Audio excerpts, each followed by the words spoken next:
Hi guys! Welcome back to my channel. So, usapang Bianca tayo. Kasama niya si Isner, si Kulit at si Jaren. Nakita nyo ba ang video kung saan pinagkakaguluhan sila sa airport ng Jensan?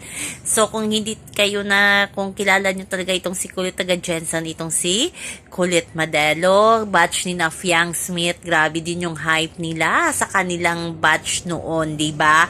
Jarlet, Jarf yung naawayan, Kyrene, ganun din.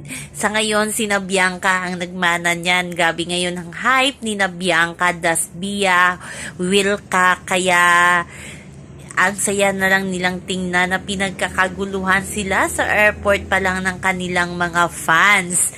Makikita nyo na si Bianca parang hindi na makadaan kasi sa dami na naghihintay sa kanya sa airport pa lang ng Jensan. Paano pa kaya sa venue ng Jensan? Siguro napakaraming tao kasi Tuna Festival ngayon sa Jensan. Si Easter na sa likod din ni Bianca. BFF talaga sila kahit saan. Pinagsama talaga sila ng network sa mga local nilang ganap. Magkasama ang dalawa. Nung nakaraan, magkasama din yan. At syempre kasama si Jaren at si Kulit na alam ko sa mga Jarlet ngayon sa wakas after 1 year napagbigyan sila ng management na magkasama si Jaren at si Kulit na naman sa Jensan. Nung nakaraan pumunta din yan last year at Jensan din kasama din si Kulit at si Jaren. Minsan lang kasi magkasama o mabigyan ng ayuda itong Jarlet.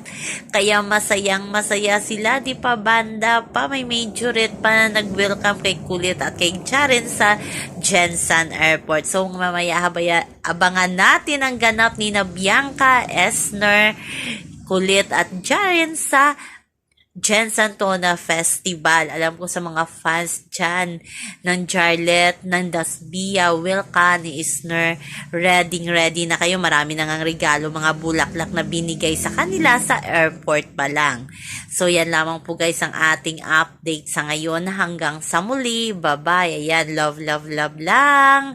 AKA